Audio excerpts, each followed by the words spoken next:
আসসালামু আলাইকুম। আমার চ্যানেলে আপনাদের সবাইকে স্বাগত জানাচ্ছি। আমি আজকে আপনাদের তৈরি করে দেখাবো পার্শে মাছ দিয়ে খুবই দারুণ একটা রেসিপি, যেটা হলো ঝাল পার্শে। গরম ভাতের সাথে এটি কিন্তু ভীষণ ভালো লাগে খেতে। আমরা পার্শে মাছের নানা রেসিপিই খাই। আমি যেভাবে আজকে বানাচ্ছি, অবশ্যই একবার এভাবে বাড়িতে ট্রাই করে দেখবেন। তাহলে চলুন দেখিয়ে দিই এই পার্শে মাছের ঝাল কিভাবে তৈরি করবেন। এখানে আমি 4টা বড় সাইজের পার্শে মাছ নিয়েছি। পার্শে মাছটা কিন্তু খুব ভালো করে পরিষ্কার করে নিয়েছি। আর পার্শে মাছের সাইজগুলো এখানে অনেকটাই বড় ছিল। পার্শে মাছ নরম একটা মাছ, ধোয়ার সময় কিন্তু আলতোভাবে ধুয়ে নিতে হবে। তো পার্শে মাছের ঝাল রেসিপিটা করার জন্য প্রথমে আমি পার্শে মাছের কিছুটা মশলা মেখে নিব। হাফ চামচেরও কম দিয়েছি লবণ এবং হাফ চামচেরও কম দিচ্ছি হলুদ গুঁড়া। লবণটা কিন্তু একটু পার্শে মাছে কম দিলেই ভালো হয়, কম দিয়েই পার্শে মাছটা মেখে রাখা ভালো। পার্শে মাছের গায়ে লবণ ও হলুদটা খুব ভালো করে মেখে নিচ্ছি এবং মেখে নিয়ে কিছুটা সময় এভাবে মশলা মেখে রেখে দিব।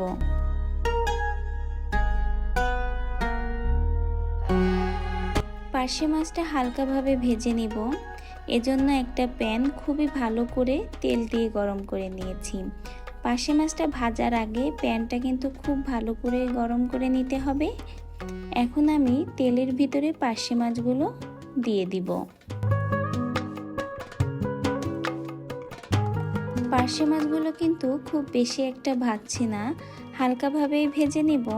আর পার্শে মাছের এক সাইডটা যখন ভাজা হয়ে যাবে, উল্টিয়ে আমি পার্শে মাছের অন্য সাইডটাও সুন্দর করে ভেজে নিব। এখানে সম্পূর্ণ রান্নাটাই আমি রেগুলার সয়াবিন তেল দিয়ে করছি। আপনারা চাইলে কিন্তু সরিষার তেলেও রান্নাটা করতে পারেন। পার্শে মাছগুলো ভাজা হয়ে গেলে তুলে নিচ্ছি। রান্না করার জন্য এখন আবারও একটা প্যান আমি গরম করে রেগুলার সয়াবিন তেল দিয়ে দিব এবং তেলটা কিন্তু আবারও খুব ভালো করে গরম করে নিব। গরম তেলেই আমি এর ভিতরে এখন পেঁয়াজ কুচি দিচ্ছি। এখানে আমি একটার মতো পেঁয়াজ কুচি করে দিয়েছি মিডিয়াম সাইজের। পার্শে মাছের ঝাল করার জন্য এখানে আমি পেঁয়াজ কুচিটা ব্যবহার করেছি। আপনারা চাইলে কিন্তু পেঁয়াজের বাটা মশলাটাও ব্যবহার করতে পারেন।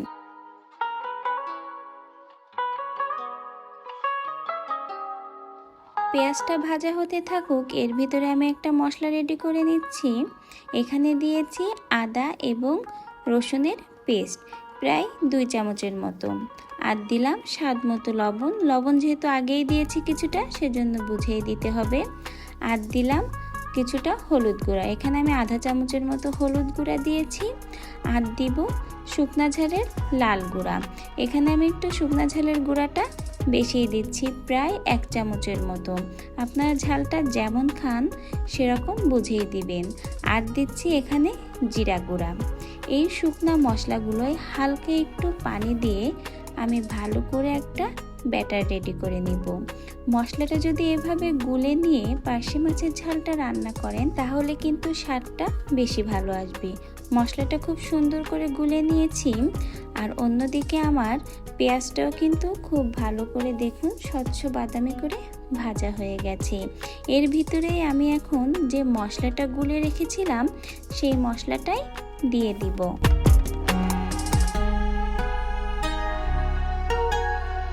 মশলাটা দিয়ে এখন খুব ভালো করে আমি মশলাটা কষিয়ে নিব। আর এই মশলাটা কষানোটা খুব ভালো করেই করতে হবে। মশলা কষানোর পরেই কিন্তু রান্নার স্বাদ অনেকাংশেই বেড়ে যায়। তেল ফোটার আগ পর্যন্ত আমি মশলাটা খুবই ভালো করে কষিয়ে নিয়েছি। যখনই মশলা থেকে তেলটা ছেড়ে দেবে, তখন এখানে আমি ঝোলের জন্য পানি দিয়ে দিব। এখানে আমি খুবই অল্প, প্রায় 1 কাপ পরিমাণ পানি দিয়েছি। ঝোলের পানিটা ফুটে উঠলে তেলে ভাজা পার্শে মাছগুলো একে একে আমি ঝোলের পানিতে দিয়ে দিব।